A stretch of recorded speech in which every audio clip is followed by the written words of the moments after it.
Indina mikata. Kata. Is that what you say? Indina mikata, you say kata. Wow. Ow. Ago nami. Ow. Ame nami. So, indino. Kata. Cho. Chola.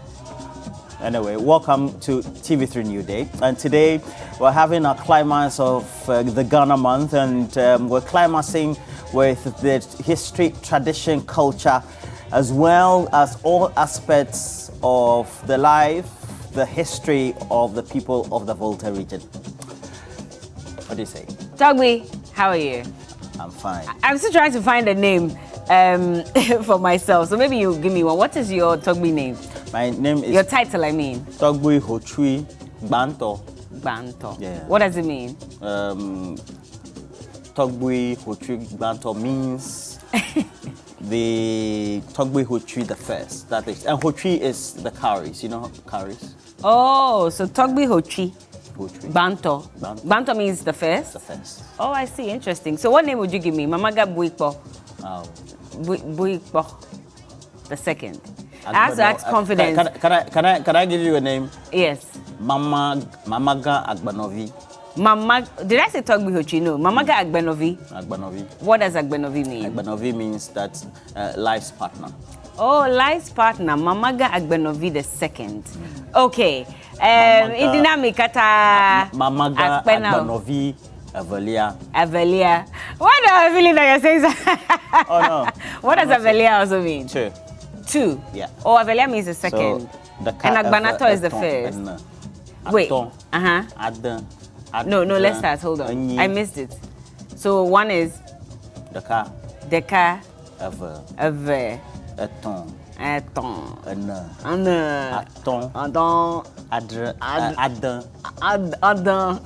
is 6. Adran is 7. Hey, okay. 8. Enyi. Asheke. Like Ashake. Well. Asheke. Then Ewo. Ewo is 10. Yes. Oh, 11 is okay. We are now. Oh, I see. Winike.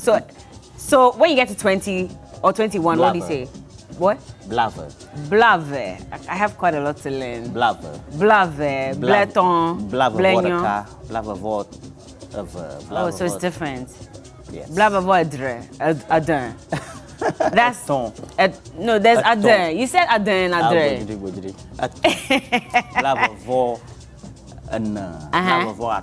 That's 25.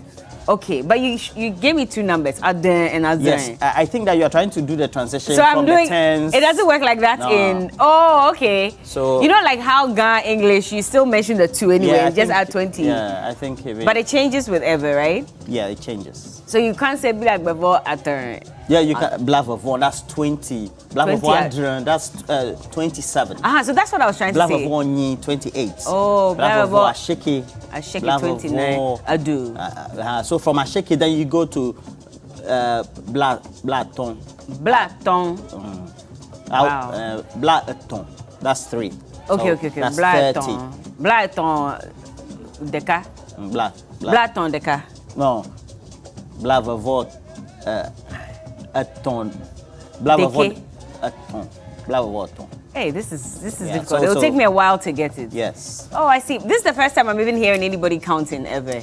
Yes, so it's pretty new to me, but it's a very interesting language. Yes, it is. Because if you look at the history and traditions, the way they were told from parts of Nigeria depends on which of the recollected history. Ilefe subsequently coming to Noche, and then because they had Agokoli, who was a wicked king, they decided that then they needed to migrate. I see. And so while the migration was taking place, there were a number of individuals who led the migration. So we had Sri, we had a number of them, and then when they got to the current settlement, Sri, Togbi Sri. Well, that's the... Is that what they call? Yeah, that's that's the Awomafia of the Anglo State. Oh, I see. Okay. So okay. Togwisi was the name of one of the individuals who led the migration from Noche. I and see. then when they got to the current settlements, they initially also went to settle in various areas. So you have the coastal area, and then they noticed that they had left one of their gods in Noche. Oh, I see. So they decided to go and have that god back. They went back after escaping? So there's a lot of excessive history in this. So there were those who settled in, when they came, they saw the coast. So they saw Kata.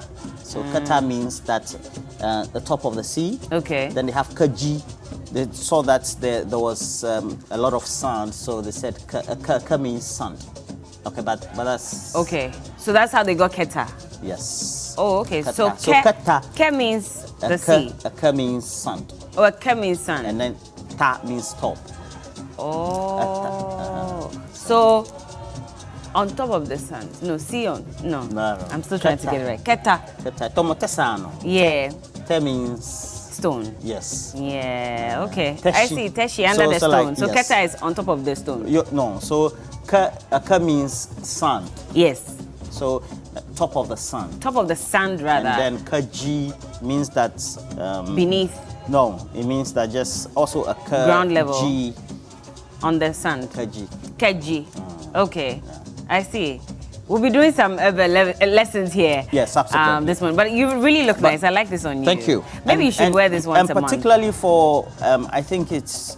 There's a lot of also kente weaving that takes place in the Volta region, of our land as well. Yeah. Because we have those who settled in the Anglo areas. Then we have the Ava people. Then we have the Tone people, and then even when you go to Tone, they have various sub-dialects of the Tone language. So we have the Agava, many of them as well. And then we have those who settled in various areas, including Pekin. You have them in Hokwe, Pando, all those places, including the latest areas that we have. But Petue is mainly known for the weaving of kente, as well as various areas in Anglo. You will find that when the Europeans came to Ghana, or before we became a colony, that's the Gold Coast, for many of them who came through Cape Coast or Elmina, they also had a lot of trading posts in the southern parts of the Volta, where we have the Volta region now. Because then Keta became a big trading post. So they used to have a lot of ships and other trolleys come down from Dahomey. Right through the current Togo coastal areas that we have. So it was a big trading post. Many of them intermarried with locals, as well as many of the traders as well, who we'll call businessmen, also adopted many names. So for example, there's a name like Quist. You'll find it in the Kata area, or Jalukopa, Tagui, Huti, those areas. You'll find the Quist there as well. You'll find them here also in Osu. You find them also in elsewhere in the Fanti land as well. And then there are names like Awuno. You find Awuno in Anglo.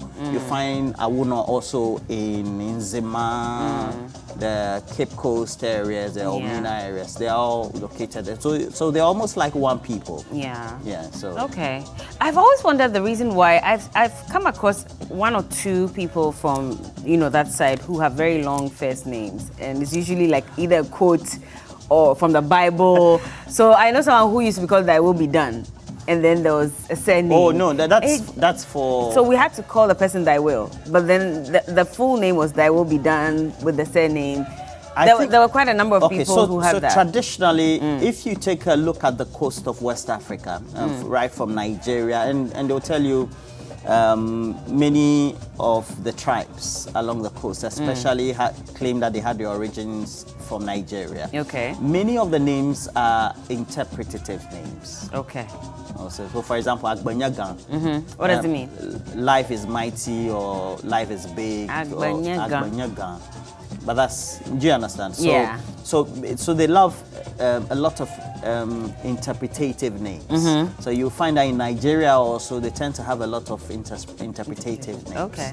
So there's wisdom, there's charity, there's Yeah, happy, there's future, there's hope, prosper, peace, there's hope,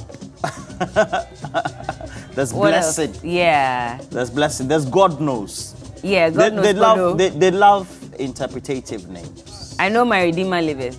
Okay, yeah, I think I've heard that one before. Yeah. My Redeemer liveth. So we end up calling you Redeemer. I know. But the full name is I know my Redeemer liveth. No. So it's not like there's a particular name. It's just that because of the cultural value, they tend to do the extractions as well. We have a lot of them who are also Christians, I believe, which is why they tend to give those yes, names. Yes. I see. Yeah. I remember I've traveled to Benin before, where many of the people will then finally trace, because when you go to Benin, they speak Gangbe, and then also the Fong. So, for example, Angelique Kidjo sings in Fong and then Gangbe as well. You find traits of Gang. Okay. In Gangbe. Is that why it's called? In Fong and in Gangbe. So, for example, if you're a typical person, you hear words that you know, but because they've been corrupted with the migration over the centuries, you'll find that they don't have the same meaning of today in any present language of a word. Okay. Makes sense then.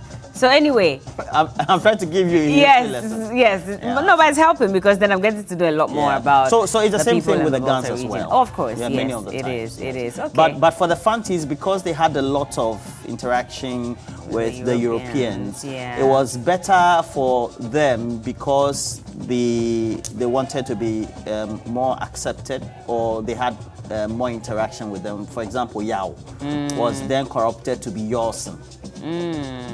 Do you understand? So Yao. So if you see the way Yorson is spelled, is Y-A-W. So they use that thing like that.